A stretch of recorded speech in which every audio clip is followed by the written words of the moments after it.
Hi beautiful people, welcome back to my YouTube channel. This is my guest Sanun. You are watching Sanun Non-Stop. तो guys, वैसे एक नई video लेकर आज के तो वर्बल से लाइक सब्सक्राइब एंड शेयर कर दीजिएगा। सेकंड चैनल का लिंक डिस्क्रिप्शन के अंदर है, वहां भी जाइए, वहां भी लाइक एंड सब्सक्राइब कीजिए। आज की जो हमारी वीडियो है झारखंड स्टूडेंट प्रोटेस्ट, और इसके अंदर दीप के और अपने पप्पू जी और बाकी लोग जो है वो क्यों साइलेंट मूड के ऊपर लग चुके हैं, वो हमें आरजे रौनक बताएंगे कि इन दोनों प्रोटेस्ट के अंदर झारखंड से लेके जंतर मंतर के प्रोटेस्ट क्या है फर्क, और क्यों वहां पे ये लोग बहुत ज्यादा एक्टिव थे जंतर मंतर के अंदर, वहीं पर वो सारे लोग इतना म्यूट और साइलेंट मूड पे क्यों चले गए हैं झारखंड के प्रोटेस्ट के ऊपर। तो let's start the video. Because आपको पता है कि वहां पे जो है वो जो जंतर मंतर प्रोटेस्ट था वो फंडेड था, वो जो है एक प्री प्लान्ड चीज जो होती है ना वो थी, तो सही मुद्दे के ऊपर तो बात उन्होंने इतनी की नहीं। तो लेट्स स्टार्ट द वीडियो। दोस्तों, झारखंड में कुछ भी नहीं हुआ। जी हाँ, न तो वहां जेंजी है, न पेपर का पंगा हुआ, न पुलिस ने लाठी बरसाई, न बच्चों को चोट आई। तभी तो न सोनम वांगचुक वहां भूखे दिखे, न फेक प्रोटेस्टर्स रुकी हुई गाड़ी को रोके, न गुंडों ने पत्थर उठाए, न पुलिस वाले चोट खाए, न पापा की परी और टकलानी की कोई वीडियो आए, ना ही नशारुद्दीन शाह को इस आंदोलन ने छुआ, और न कचौड़ी खा के और कोक पी के दीपके को टाइफॉइड हुआ। झारखंड में कुछ भी नहीं हुआ।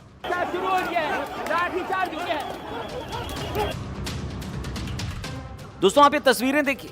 इस बच्ची पर आंसू गैस के गोले छोड़े गए और स्टूडेंट्स की भीड़ पर लाठीचार्ज किया गया। ये तो बहादुरी का एक एग्जाम्पल है, और भी दिखाता हूँ। अब अगर ये ठीक न लगे तो भैया, एक मीडिया के पत्रकार को भी गिरफ्तार कर लिया गया जो वहां स्टूडेंट के मुद्दों को कवर कर रहे थे। अगर कुछ गलत नहीं है तो आप लोग सही है, काम डिस्टर्ब होता है सर, हम लोग काम नहीं कर पाएंगे। दोस्तों, झारखंड के स्टूडेंट्स का ये हालिया प्रोटेस्ट कोई एक दिन का गुस्सा नहीं था, बल्कि सालों से सुलग रहे उस ज्वालामुखी का फटना था जिसकी नींव में पेपर लीक, एग्जामिनेशन में धांधली और करप्शन की परतें जमी थी। जेएसएससी और जेपीएससी की परीक्षाओं में एलिजेड इरेगुलरिटीज ने स्टूडेंट्स के पेशेंस का बांध तोड़ा। जब महीनों की गुहार के बाद भी सिस्टम के कान पर जू नहीं रहेंगी, तो स्टूडेंट्स ने विधानसभा का घेराव का डिसीजन लिया, और उसके बाद सरकार की बैरिकेडिंग कैसी लगी थी वो भी देख लीजिए। कटीले तार लग गए थे ताकि स्टूडेंट्स ने पढ़ लिख कर जो अपनी बॉडी को लोहे के जैसा बनाया है उसको रोका जा सके। आप अगर इसके साइड से भी निकलेंगे, ये देखिए मेरा कुर्ता इसमें अटक चुका है, इससे मेरा हाथ भी कट सकता था। वैसे 9 अगस्त को सरकार और स्टूडेंट्स के बीच बातचीत के बाद सरकार ने 14वीं जेपीएससी प्रीलिमिनरी एग्जाम और 2023 और 25 की बैकलॉग परीक्षाओं को रद्द करने तथा सीआईडी व ईडी जांच के आदेश दिए। सरकार के इस कदम और बढ़ते दबाव के बीच जेपीएससी के 3 सदस्यों ने इस्तीफा भी दे दिया, लेकिन छात्र पूरी तरह से सेटिस्फाइड नहीं थे। दरअसल छात्रों की सबसे प्राइमरी मांग जेएसएससी सीजीएल परीक्षा को रद्द करने और उसकी सीबीआई जांच कराने की है, जिस पर सरकार ने अब तक सहमति नहीं जताई। इसी मांग को लेकर जेपीएससी और जेएसएससी रिफॉर्म मंच और झारखंड लोकतांत्रिक क्रांतिकारी मोर्चा के बैनर तले सोमवार 10 अगस्त को हजारों की संख्या में छात्रों ने अपनी अर्ली वार्निंग के हिसाब से रांची में विधानसभा घेराव शुरू कर दिया। इस एग्रेसिव मार्च में पिछले 9 महीनों से भूख हड़ताल पर बैठे छात्र नेता महतो भी पूर्व मुख्यमंत्री शिबू सोरेन की तस्वीर लेकर शामिल हुए, जिनका लगातार अनशन के कारण वजन भी काफी घट चुका है। अब हजारों के नंबर्स में स्टूडेंट्स अपने डेमोक्रेटिक राइट्स का इस्तेमाल करते हुए विधानसभा की ओर बढ़े। उनका स्वागत कम्युनिकेशन से नहीं बल्कि बैरिकेड्स और पुलिस की ताकत से हुआ। भीड़ को तितर बितर करने के लिए वाटर कैनन और आंसू गैस का इस्तेमाल हुआ। जब इससे बात नहीं बनी तो निहत्थे स्टूडेंट्स बच्चों के ऊपर जिससे कई स्टूडेंट्स गंभीर रूप से घायल हुए। जब सबको ऐसा लग रहा था कि ठीक हो गया तो रात में भी पुलिस ने बच्चों पर लाठीचार्ज किया। सीधी भाई किसी का सर फोड़ देंगे ये। सरकार के द्वारा कोई आउटपुट नहीं है, उल्टा प्रशासन के द्वारा हम लोग को यहाँ से भगाने का काम कर रहे हैं, हमारे साथी को मारने का काम कर रहे हैं। ये कहाँ का लोकतंत्र है? ये तब हुआ जब देश में राहुल गांधी जी, जिनके सपोर्ट की सरकार झारखंड में और सरकार के पार्टनर है, उन्होंने लाठीचार्ज के बारे में बस 2 शब्द बोले कि भाई साहब ऐसा नहीं होना चाहिए। सोचिए, इतना खाने के बाद पुलिस का ये एक्शन देर शाम तक चलता रहा। विधानसभा के गेट नंबर 1 के पास से प्रदर्शनकारियों को खदेड़ने के दौरान रात 9 बजे तक लाठीचार्ज और बल प्रयोग किया गया, ऐसा रिपोर्ट्स आ रही है। इस बर्बर लाठीचार्ज में कई छात्र और छात्राओं के सिर, हाथ और चेहरे पर गंभीर चोटें आई है। पिछले 9 दिनों से भूख हड़ताल पर बैठे महतो की तबीयत बिगड़ने लगी और लाठीचार्ज में घायल होने के कारण उन्हें अस्पताल के इमरजेंसी वार्ड में भर्ती कराना पड़ा। राज्य सरकार के इस रवैये और छात्रों के साथ अपराधियों जैसा व्यवहार करते हुए देर रात तक पीटने के विरोध में विपक्षी दल यानी भारतीय जनता पार्टी ने 11 अगस्त 2026 को झारखंड बंद का आह्वान किया है। फिलहाल रांची में भारी पुलिस बल तैनात है और स्थिति तनावपूर्ण बनी हुई है। दोस्तों, इस पूरे मामले में सबसे चौंकाने वाला और डरावना सीन था सिक्योरिटी फोर्सेस के हाथों में बंदूकों का होना। विपक्ष और सोशल मीडिया पर यह बात तुरंत फैल गई कि सरकार स्टूडेंट्स पर पैलेट गन का इस्तेमाल कर रही है। हालांकि मुद्दा बढ़ने पर पुलिस ने सफाई दी कि वो पैलेट गन नहीं बल्कि पेंट बॉल गन थी, जिसका पर्पस केवल राइटर्स को रंग लगाकर मार्क करना था ताकि बाद में उनकी पहचान की जा सके। एडमिनिस्ट्रेशन ने भी लॉजिक दिया कि रबर बुलेट या पैलेट गन केवल एक्सट्रीम इमरजेंसीज के लिए ही स्टैंड बाय पर रखे गए थे। जैसे ये छात्र तो शांतिपूर्वक आंदोलन कर रहे हैं, अभी आपके पास ये जो पैलेट गन है इसका क्या इस्तेमाल होता है? फिलहाल तो अभी नहीं कर रहा है।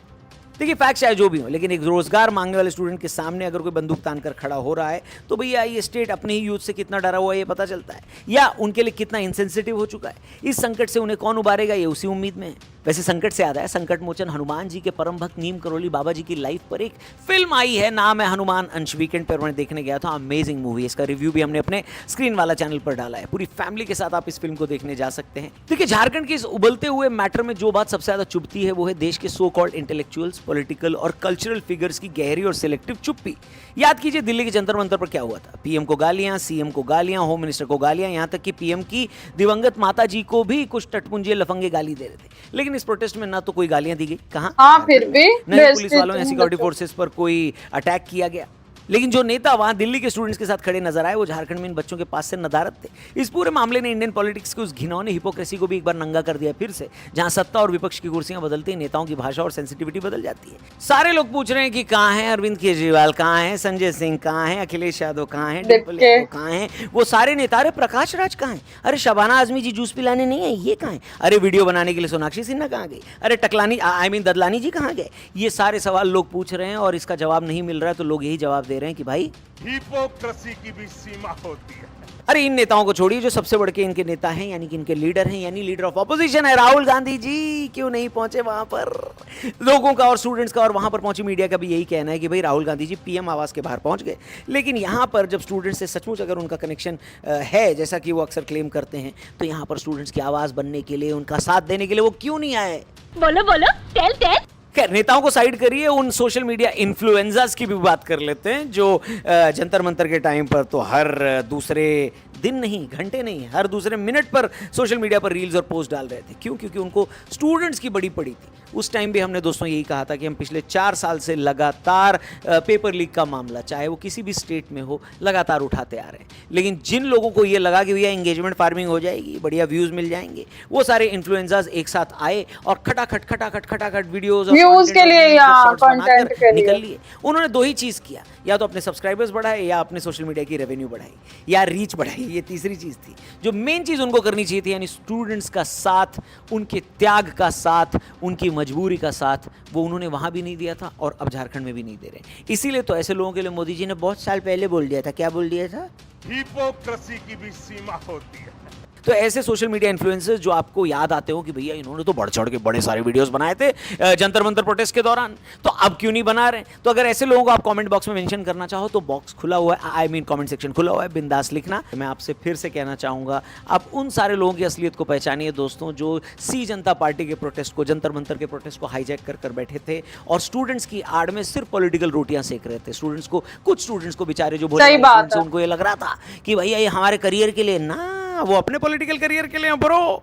ऐसे कई लोग आपको याद आएंगे जो झारखंड से totally mister India I mean गायब हो चुके हैं। ऐसे लोगों का नाम, चाहे वो पॉलिटिक्स के हों, सोशल लाइफ के हों, सोशल मीडिया के हों या बॉलीवुडियों के हों, ऐसे लोगों का अगर आपको नाम याद आता है तो कमेंट बॉक्स में जरूर लिखना। और जाने से पहले हमारे लेटेस्ट पॉडकास्ट को जरूर देखना। ये जो सारा प्रोटेस्ट का खेल चला था ना भैया जंतर मंतर पे, और उसके बाद सोशल मीडिया पे भी एल्गोरिथम ने जो हेल्प किया था और जनता को सिर्फ और सिर्फ उसी प्रोटेस्ट में पुलिस की ब्रुटैलिटी या जो गंदी गंदी गालियां थी वही सारी चीजें ट्रेंड कर रही थी। या झारखंड से जुड़े हुए मैटर की चीजें उतना ट्रेंड क्यों नहीं कर रही? क्या एल्गोरिथम इसमें मदद नहीं कर रहा? और क्या एल्गोरिथम ने वहां मदद किया था? और क्या वैसी वीडियोस जो भद्दी भद्दी गालियों वाली वीडियोस थी या जो नेगेटिव वीडियोस थी जिससे माहौल देश का बिगड़ सकता है, क्या उन वीडियोस को फैलाने के लिए पूरी की पूरी प्लानिंग थी? किसी ने पैसे लगाए थे? क्या हुआ था? इसके ऊपर डिटेल में हमारी बात हुई है किससे? Cyber security expert Amit Dubey से। अमित दुबे जी साइबर सिक्योरिटी के लिए सालों से काम कर रहे हैं, IIT खड़गपुर के पास आउट हैं, बहुत ही इंटेलिजेंट और प्रतिष्ठित इंसान हैं और इनकी बुक्स के ऊपर आधारित एक वेब सीरीज भी आई हुई है OTT पर, नाम है प्रीतम एंड पेड्रो। तो इनके साथ इस पॉडकास्ट में जो बातें हुई हैं प्रोटेस्ट से जुड़ी हुई, मेटा के एल्गोरिथम में जो छेड़छाड़ हुई है उससे जुड़ी हुई, और जो गालियों वाले वीडियोस आए हैं बच्चों के उनसे जुड़ी हुई, तो अंदर की बात अगर आप समझना चाहते हैं, साइबर एंगल इसमें समझना चाहते हैं, तो इस पॉडकास्ट को जरूर देखना। इसके ट्रेलर के साथ आपको छोड़े जा रहा हूं, वॉचिंग लिंक डिस्क्रिप्शन में दिया है, पूरा एपिसोड आपको वहीं मिलेगा। जल्दी मिलते हैं, जय हिंद। मेटा ने प्राइम मिनिस्टर के पोस्ट को 5 घंटे के लिए हटा दिया था। बाद में रीजन दिया कि ये टेक्निकल ग्लिच है। Do you believe Meta in this? Absolutely not. और इसीलिए मेटा को अब इस बार अच्छे से ग्रिल भी किया जाए। यदि एविडेंस नहीं होते थे तो ये लोग एल्गोरिथम का एक्सक्यूज देके बच जाते थे। और फिर उन्होंने बैक टू बैक गलतियां की। एक साइड आप CSAM प्रमोट कर रहे हो, दूसरे साइड प्राइम मिनिस्टर का वीडियो हटा देते हो 5 घंटे। और फिर कहते हो टेक्निकल ग्लिच है। होता है सीजेपी का जो ट्विटर हैंडल है वो CJP_2029, तो वो क्लियर है ना कि वो तो इलेक्शन के लिए है, उनको नीट से कोई मतलब ही नहीं है। आपको पता है कि पूरे यूपी के अंदर कुछ नहीं तो 7,000 से ज्यादा ट्विटर हैंडल या social media handle overall create, मैंने एनालिसिस करके दिया था। कब की बात हर है? जब ये आंदोलन चल रहा था उसी दौरान आप हर सिटी का देखो सीजेपी हैंडल मिलेगा आपको विद फॉलोअर्स। क्यों? यूपी में इलेक्शन, एक मिनट, मेटा इंस्टा और हमारी फेसबुक दोनों की बात, हमारी political ideology, religious religious ideology और सेक्सुअल इंटरेस्ट, हाँ, कि LGBTQ+ कम्युनिटी के प्रति आपका क्या रुझान है, ये उसको कैसे पता लगेगा? वो आपको 24 घंटे सुन रहा है, वो आपकी एक्टिविटीज रिकॉर्ड कर रहा है। हाँ जिन बच्चों ने गालियां दी हैं, जिनके वीडियोस वायरल हुए हैं, जिनका फेस पूरी दुनिया ने देख लिया, पूरे देश ने देख लिया, वो कभी इंटरनेट से हमेशा के लिए हट सकता है, वाइप आउट हो जाएगा, या वो डेटा हमेशा रहेगा? कभी भी नहीं हटेगा, कभी भी नहीं, कोई चाहे तो हटवा सकता है, सवाल ही नहीं उठता, पैसा देके भी नहीं होगा। कुछ नहीं। ये जो सी जनता पार्टी का प्रोटेस्ट था, इससे रिलेटेड बहुत सारा मटेरियल सोशल मीडिया पे वायरल हुआ। झारखंड प्रोटेस्ट का उतना वायरल नहीं हो रहा है, क्या हो गया?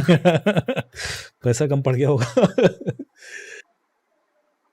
सो किसी प्रोटेस्ट या पब्लिक मूवमेंट के डिजिटल फुटप्रिंट को देखकर ये पता लगाया जा सकता है कि वो ऑर्गेनिक था या फंडेड था। बड़े आराम से। सी जनता पार्टी का जो इंस्टा हैंडल है, जिसपे मिलियंस में फॉलोअर्स हैं, ये इसमें देश के बाहर से बहुत सारे फॉलोअर्स हैं, फेक भी हो सकते हैं, बॉट्स भी हो सकते हैं। कुछ रिसर्च आप लोगों ने किया कि क्या है ये तय है कि it was a well funded organised move.